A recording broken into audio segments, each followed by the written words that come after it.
I hope you're enjoying the meal so far. Thank you for being here.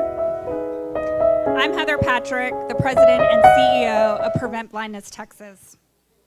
And I am so honored that all of you are here tonight to join us in celebrating a true leader in the vision space. And I hope throughout the evening, the interactive experiences provided resonate with you. This is our 4th year to do this event, and I have seen people embrace these experiences, and I have seen people run from them. The whole idea, though, is to understand the challenge of vision loss. Throughout the evening, we will talk about how important vision is to our world, collectively and individually. Share some examples of PBT's life-changing work, and honor a man who has committed his life's work to helping people. What I have learned about Dr. Fish through this process is he has a passion for what he does, for the arts, in particular music. He has a deep commitment to the people he works with, and he is humble. He definitely is one of those quiet individuals who continues to inspire us not by words, but truly by actions, and his dedication to all the people he works with and serves. So let's celebrate tonight being together in person, working to change lives, and recognizing a leader in the vision space. And I have to tell you, I've done this a long time. I've been in this business for almost 20 years. And working with Dr. Fish, his wife, his team, has been truly amazing. And we are so thankful for him, his work, and for all of you being here. So thank you, Dr. Fish.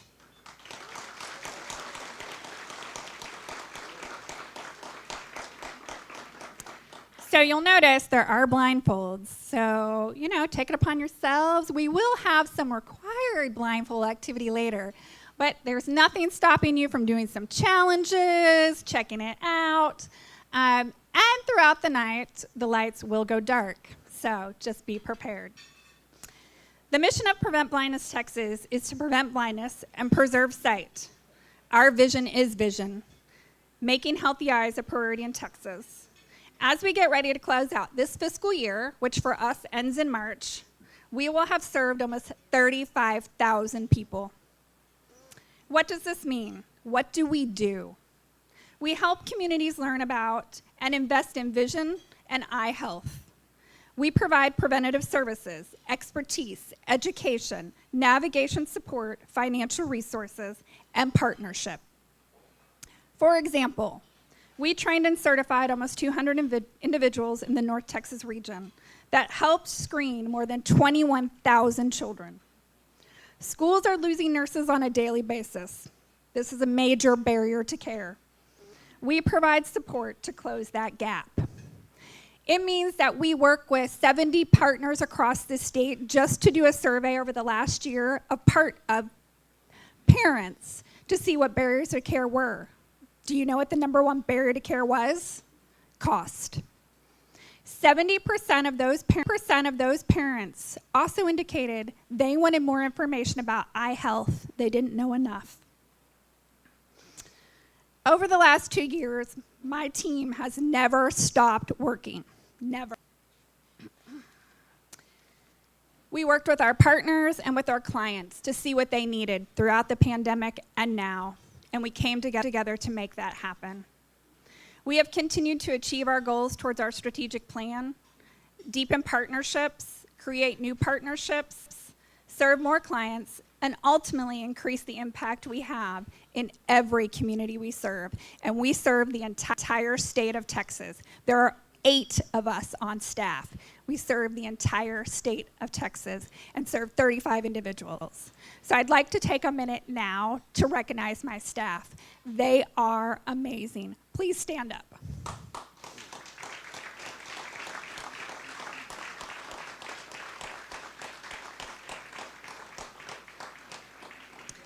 And by the way, 3 of those are part-time. So we're doing a lot with a very lean team, which means we have incredible volunteers and an incredible board of directors.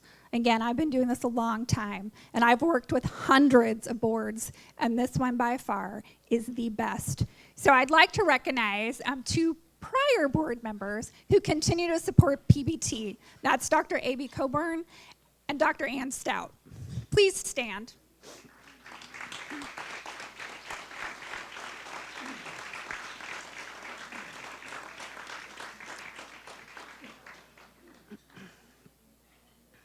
We screen, we educate, we navigate, and we advocate so that everyone can have access to quality eye care. As we work towards preventing blindness and preserving sight, we pause to recognize all the people who have made tonight possible and help us achieve our mission. Of course, our honoree, his wife, his team, the entire staff, the PBT Board of Directors, all of our sponsors, which you can see a full list on our program. Thank you very much. We couldn't do it without you. And each one of you, all of you make a difference towards our mission. So I hope you truly enjoy tonight. I think it's going to be fabulous. And thank you for being here.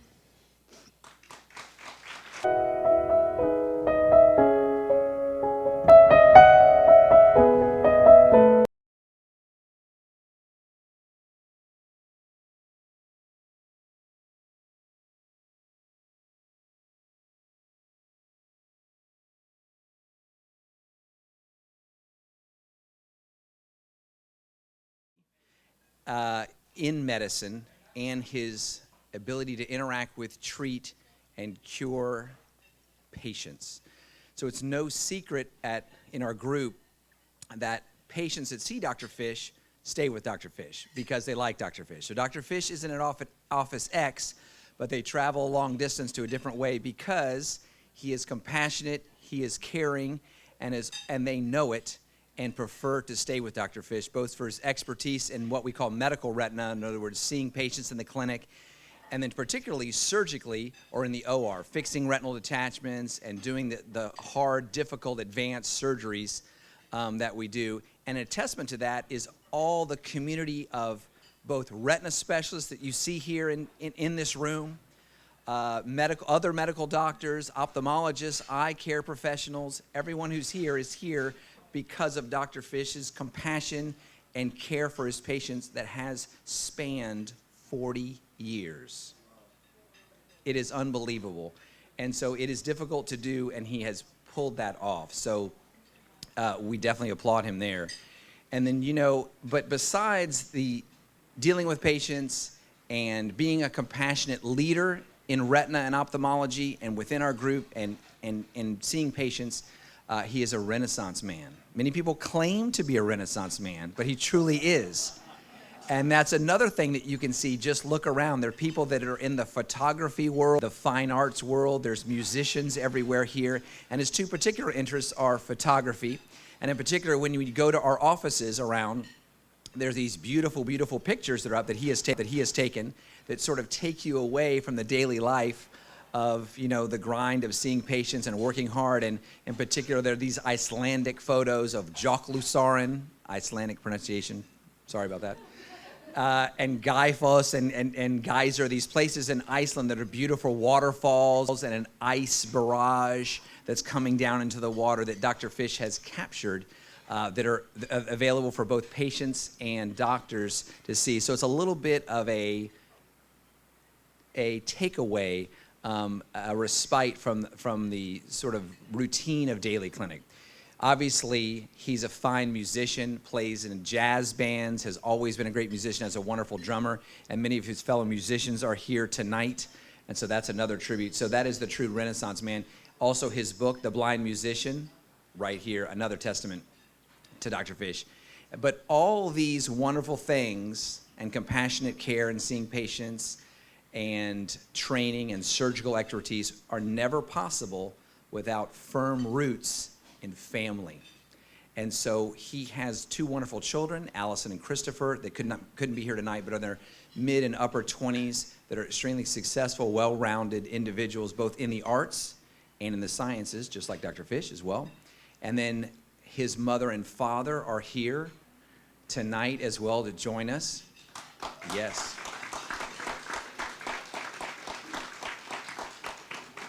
So as a native Houstonian, he's given back to his community multiple fold.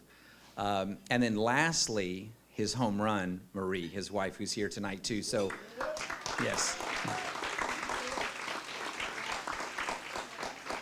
So no man or woman is able to achieve what they achieve and what Dr. Fiss has achieved over many, many years, spanning 40 years, without the support and help and the grounded roots of family that really supports you, nurture you, and bring you to being. So Dr. Fiss, you hit a home run with Marie. Thank you very much. your greatest achievement. So without further ado, I introduce my partner and friend and mentor, Dr. Richard Fish. Thank you so much.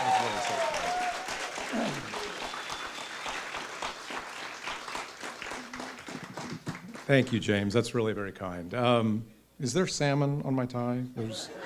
I tried the dark dining thing for about a little bit. I could not do it.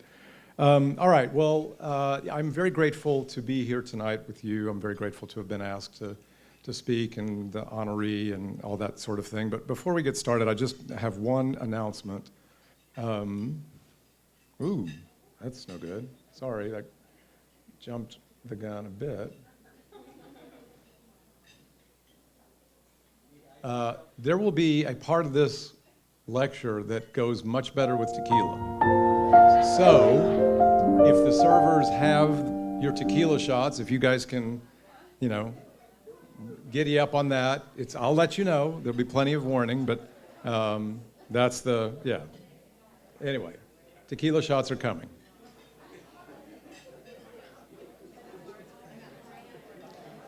All right, so I'm going to take you back, kind of just my journey and some people that I have met, and my journey. I would probably start it around that decision point of should I or should not go to medical school, and of course this is the real reason that many of us went to medical school, is for the cool parking place.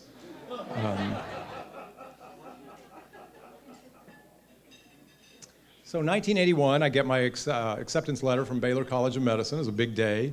1985, 4 years later, you walk the stage at Jones Hall and get your diploma, swear your Hippocratic oath. But in between those dates, there are 4 years of medical school, and I would end up meeting some people that really were transformative.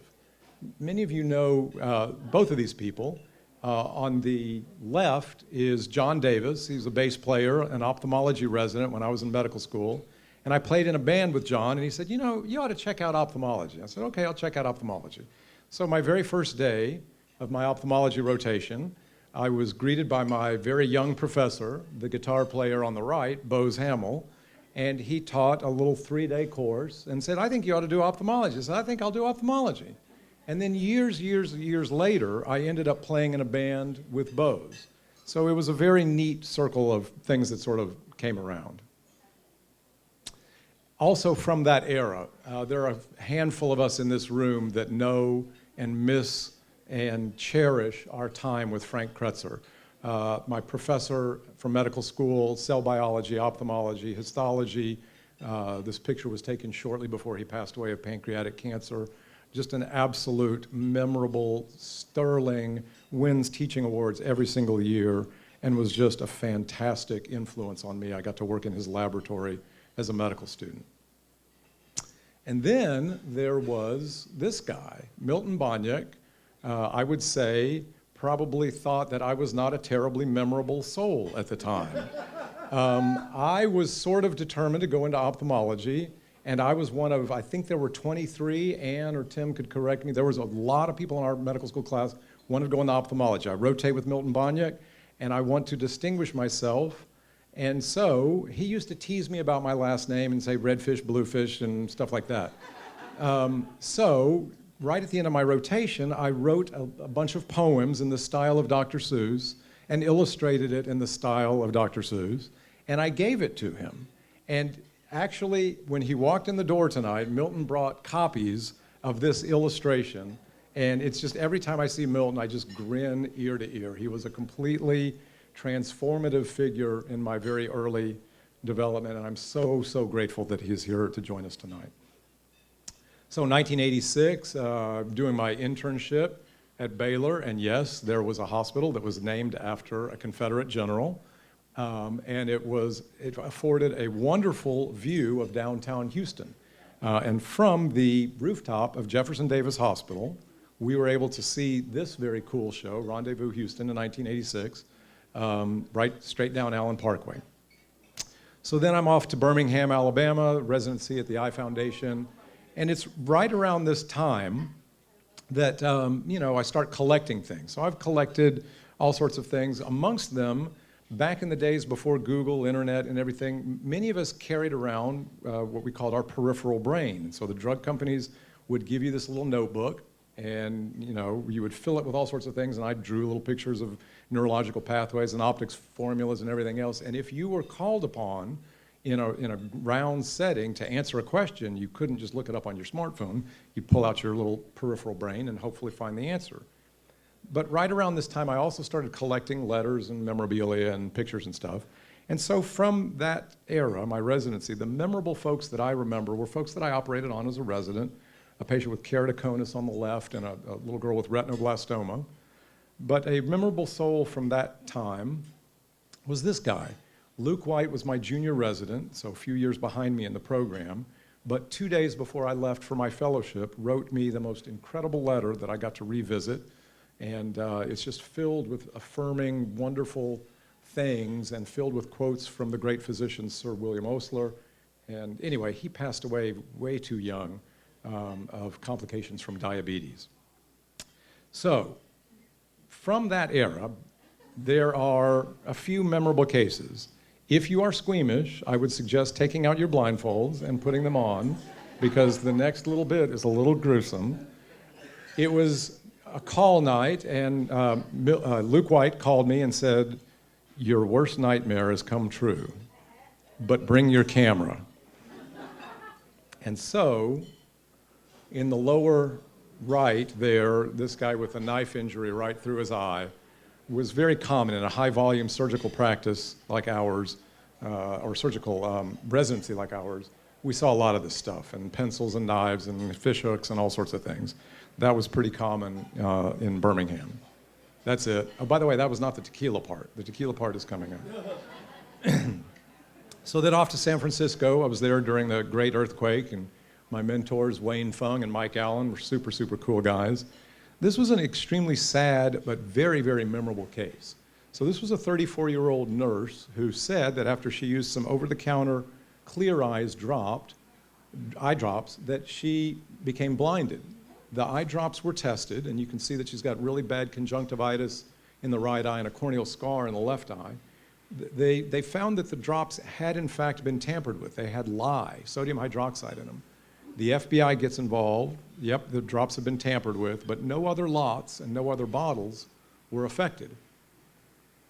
So this becomes a bit of a big deal in the Bay Area. There's newspaper stories and lawsuits and everything else.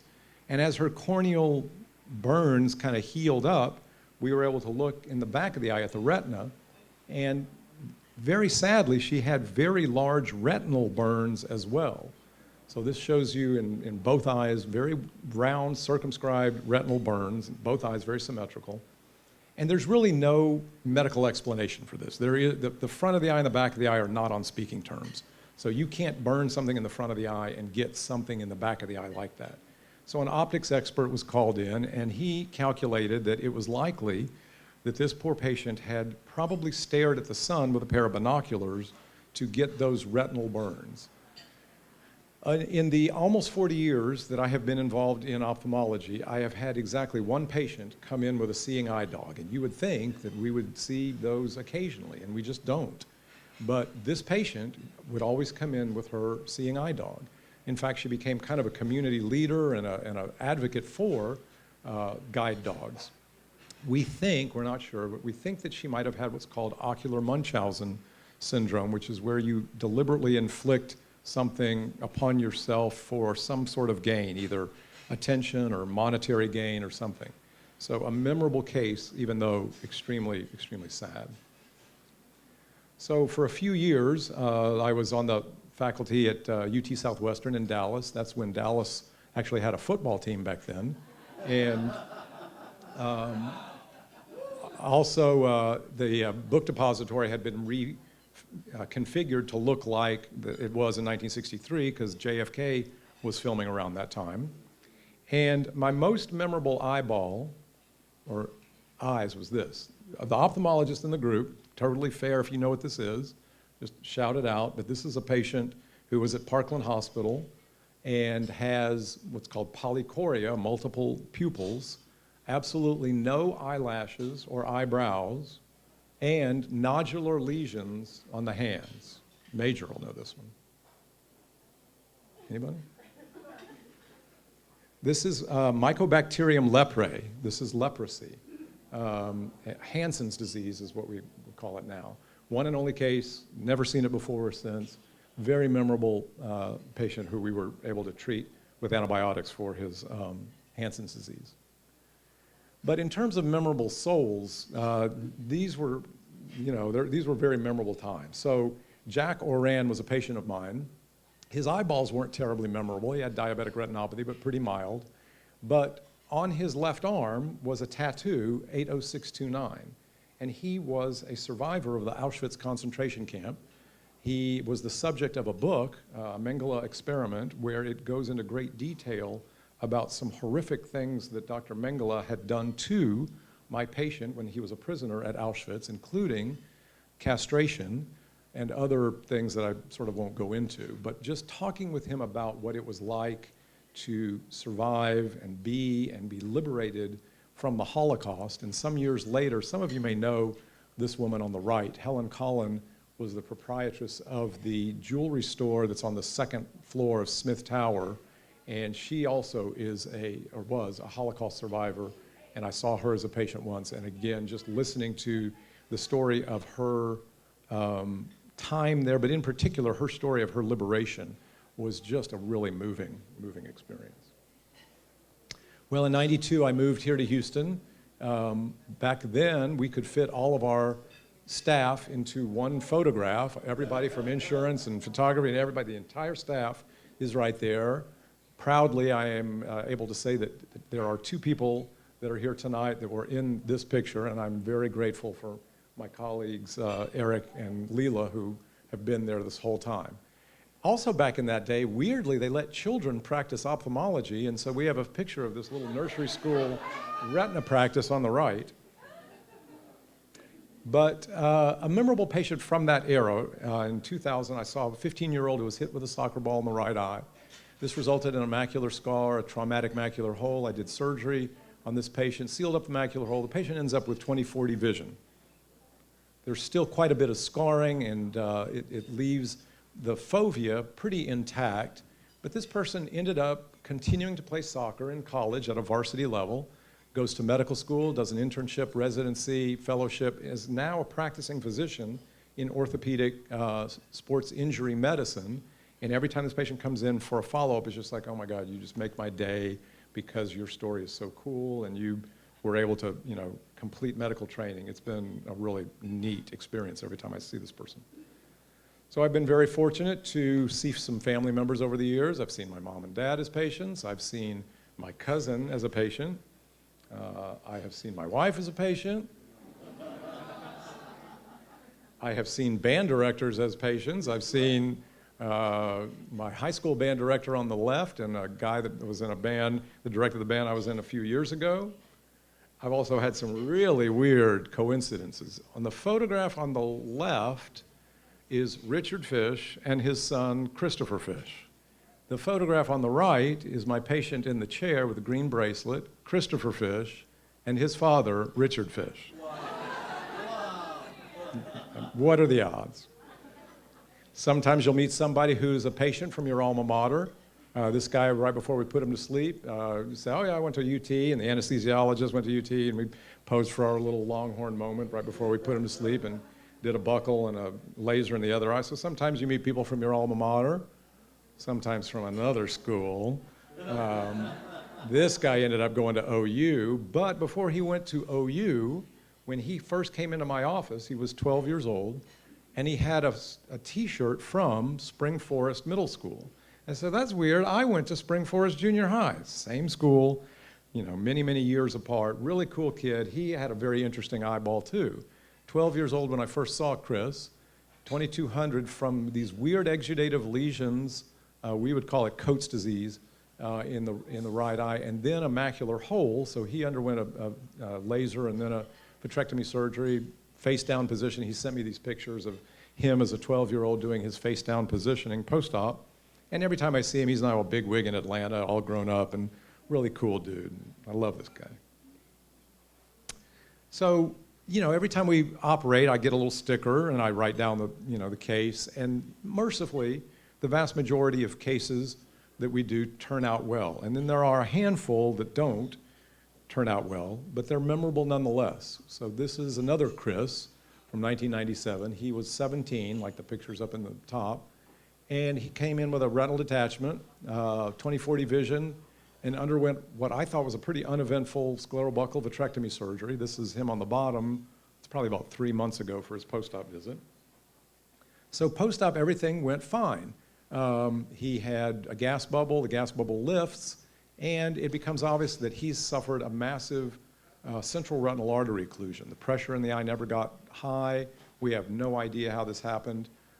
But it turns out that not only he, but his parents, who were accompanying him for many, many years, were just nothing but incredibly gracious and understanding of that very important thing in medicine, that nothing is guaranteed, and sometimes, for no good reason at all, bad things happen. And they have been remarkable in their ability to pivot with bad news at a very young age.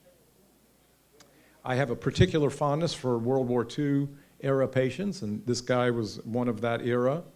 I had another World War II patient who was actually a woman who was in the Waves, the Navy's auxiliary, where you could actually enlist.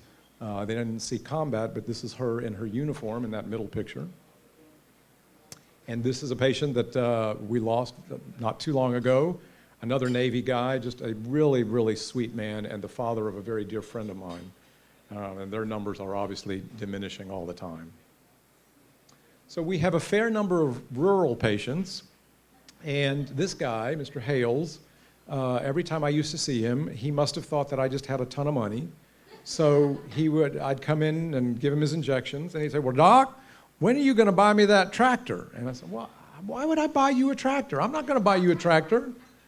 And every single time that I would come in, he would tell me about his tractor. So one day I did get him something off of eBay, and this is kind of what happened. This is actually kind of the volume on this is not terribly coming out here. So.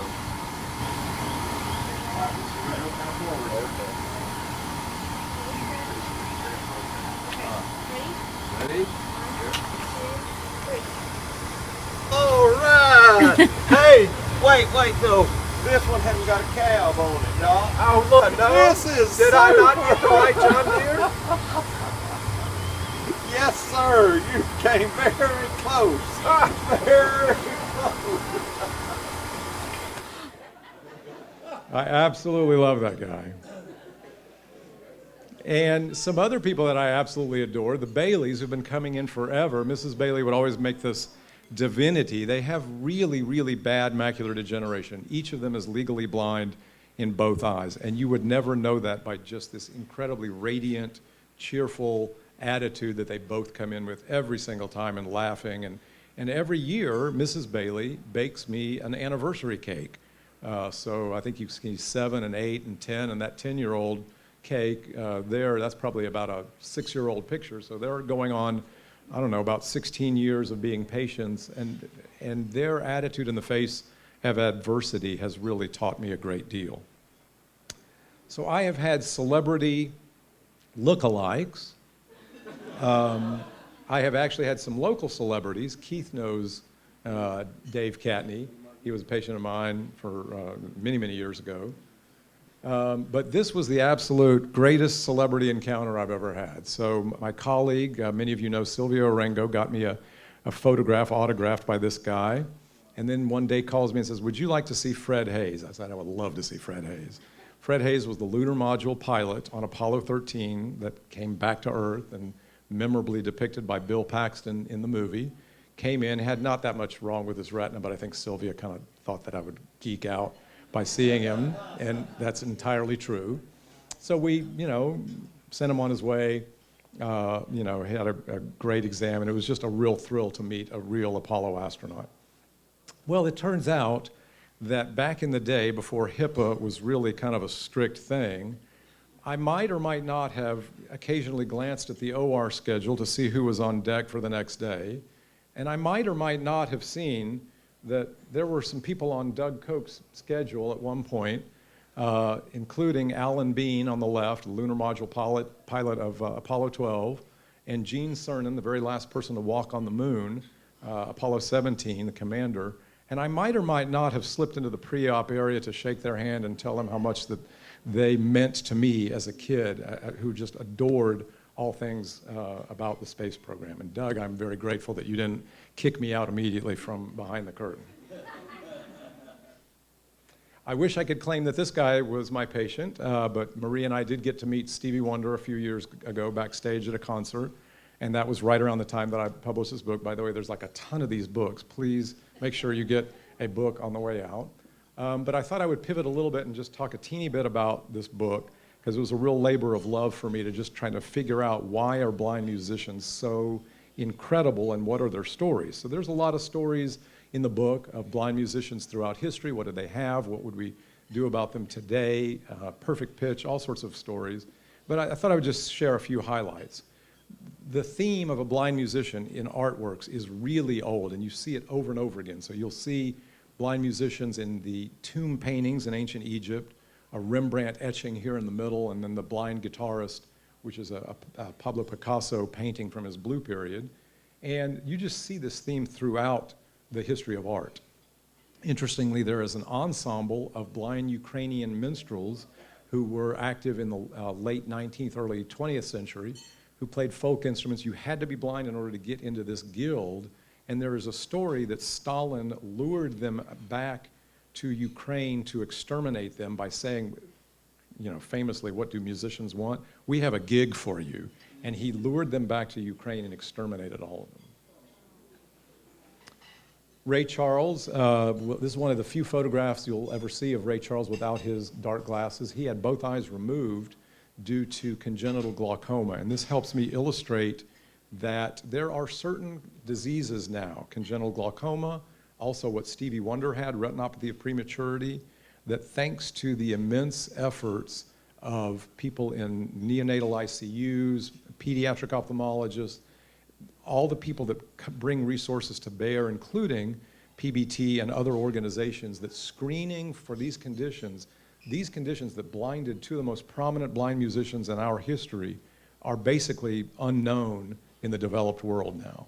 So we've really come a long way to be able to treat and cure conditions that once blinded these artists. So perfect pitch is kind of interesting. It's the ability to tell a pitch without any reference pitch. So you play an F sharp on the piano, they know they can say that's an F sharp. Play a B flat major seventh, they'll say that's, I can tell you all the notes that are in there. Only about 10% of trained musicians have that ability, but it turns out that about 50 to 60% of blind musicians have it, and a startling number of blind children. 50 to 60% of blind children, even those who are not musicians, have perfect pitch. And that is because the brain is just this wonderful organ, and I wanted to kind of call our attention to the brain of blind musicians, because there's really not one single center in the brain that works for music. You have the auditory cortex, you listen to something, visual cortex, where you read your music, motor cortex, where you play your clarinet or your bass or your drums. And so what I wanted to do is kind of a dark, thing, is try to simulate a little bit what it might be like to be a blind musician. So I'm deputizing all of you guys as musicians. This is where the tequila comes in. Everybody got tequila? Everybody got tequila? Okay. This would be helpful to go ahead and take a chug-a-lug of tequila, because you're going to need it for this next part, because we're going to do something scientifically proven. Karaoke is good for your brain. So I would like to call up my good friend Keith Vivens, extraordinary musician, entertainer, and have him help me with a little karaoke. Thank you so much. So I'm going to give you the first one, because I kind of want you to get, the tequila, get the feel of it, okay? So here's the first one, all right? And I'll put the words up for you, because, the first one was a gimme.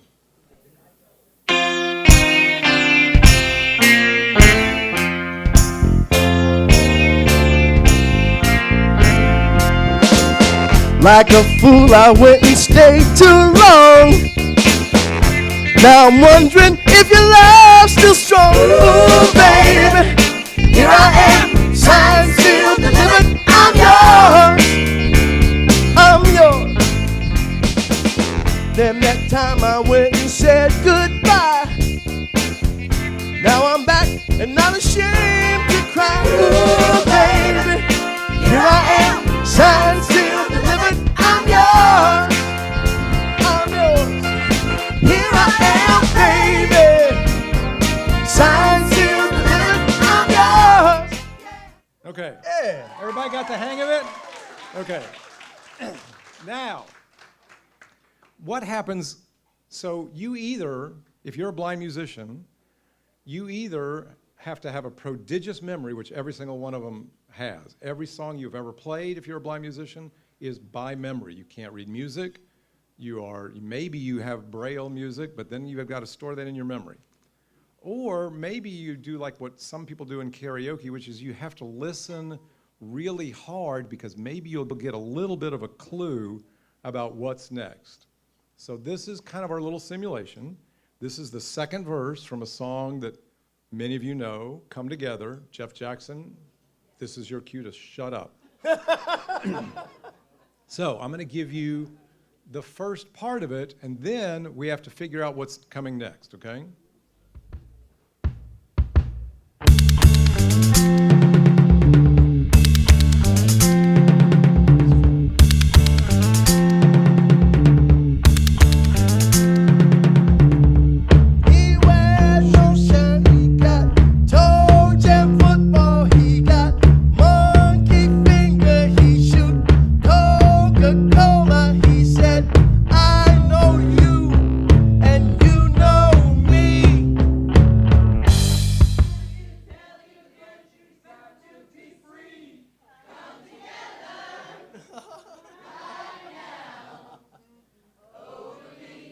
Excellent, excellent. Now, many of you got it. Some of you didn't. So here are your choices. And only one of them's right. And my point is that maybe you know it, many of you did, but maybe you have to listen to something really carefully, and all it takes is a microscopic bit, even just a phoneme. So listen very carefully. Here we go. Right? Did you hear the what? Yeah. Right. So what's the real answer? Right. One thing I can tell you.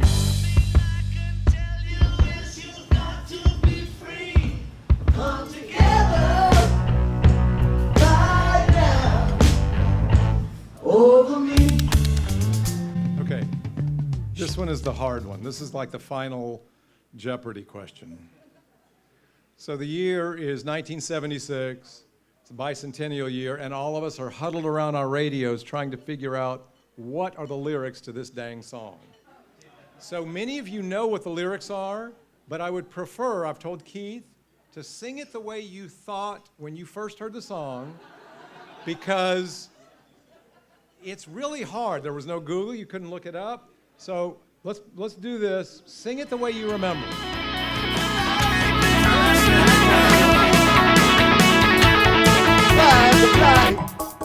Wrapped up like a duck, you know I got a truck in sight. Oh, yeah, wrapped up like a truck, even rovers in the night. Lit by the light. Wrapped up like a duck, you know I got it for tonight. Blinded by And it's amazing that when I found this out, it's like, oh, really? I mean, I had no idea. So, one more time. Let's do this again. Everybody this time.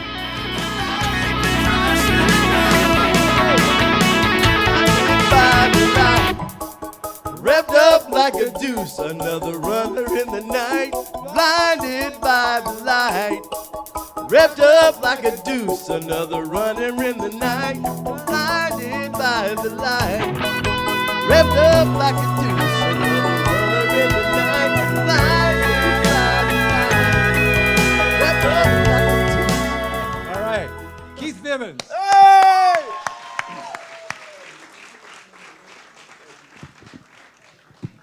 So why are blind musicians so good? It has to do with this one picture. All of us who are fortunate enough to be sighted process visual information in the occipital lobe, the back part of the brain.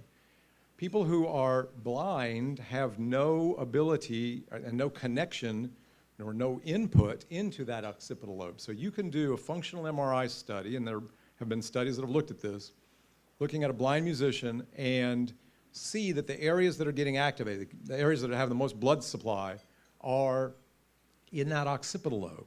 When they're doing something musical, which normally involves the auditory cortex, the occipital lobe is lighting up. So it's like this auxiliary supercomputer is kicking into gear, and that's probably why people like Stevie Wonder and Ray Charles are so incredibly good. They're just recruiting another part of their brain to do, musical tasks. Anyway, so it's been a pleasure to talk to you. I've had the privilege of seeing lots and lots and lots of memorable eyes over many, many years. In fact, for a long time, I was in charge of putting together our little marketing calendar. So every year, all the cool cases would come to me, and I would sort of sift through them, and that was a lot of fun. But kind of in summary, I wanted to say a word about memorable eyes. Of course, the most important memorable eyes are your own. So take care of them. Go see your eye doctor. Goes without saying in a crowd like this. The eyes of your loved ones, obviously. But to the point of why we're here tonight for Prevent Blindness of Texas, we are hopefully helping the memorable eyes of souls that we will never meet. And that's really kind of what this evening is all about. I wanted to thank some other memorable souls, which are the doctors that are in my practice. Every one of them is just brilliant, innovative, and caring, and it's just a real pleasure to be in a group with such all-star physicians. And a big shout out to my staff in the operating room and in my clinics. These guys are the real heroes that help us do this work every single day. So if I had to summarize about memorable souls, they could come from all sorts of places. They could be your mentors, your professors, they could be some random people that you run into. They can be your triumphs, they can also be your failures. They can be your bosses, they can be your juniors. They can be anywhere on the organization chart. So look carefully all around you. And always remember the departed. My preceptor, Wayne Fung, used to say, pay attention to the sergeants. They're the ones who actually get things done. Anyway, it's been a privilege to chat with you all tonight. Thank you so, so much for coming. Thank you for honoring me and Marie, and thank you for just your support of Prevent Blindness Texas. Thanks so much.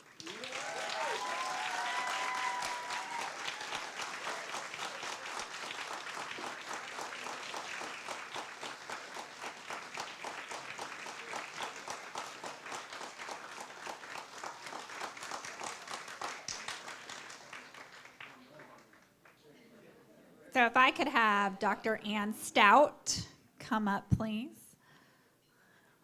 You're not done, Dr. Fish. You got to come back up. You're not done yet. So on behalf of Prevent Blindness Texas and everyone in the room, thank you again for all you do and for who you are. You are just truly an amazing human being. And it has been my pleasure to get to know you and work with you. And Marie and your entire team. So thank you so much. So on behalf of PBT, come on up. Thank you. And to my medical student colleague. Thank you. Thank you.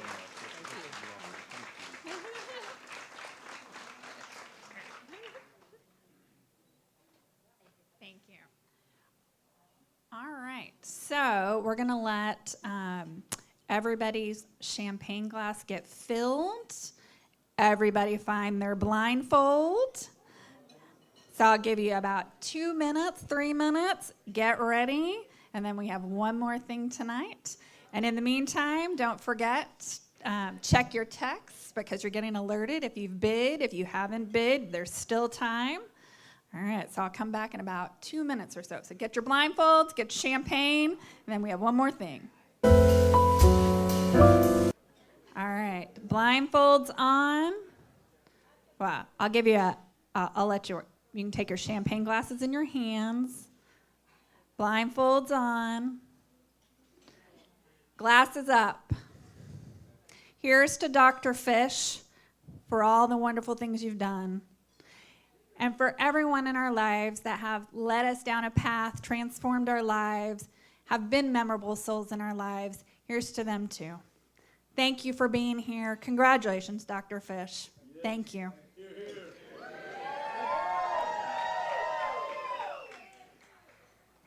All right. Okay, you can take them off if you want to.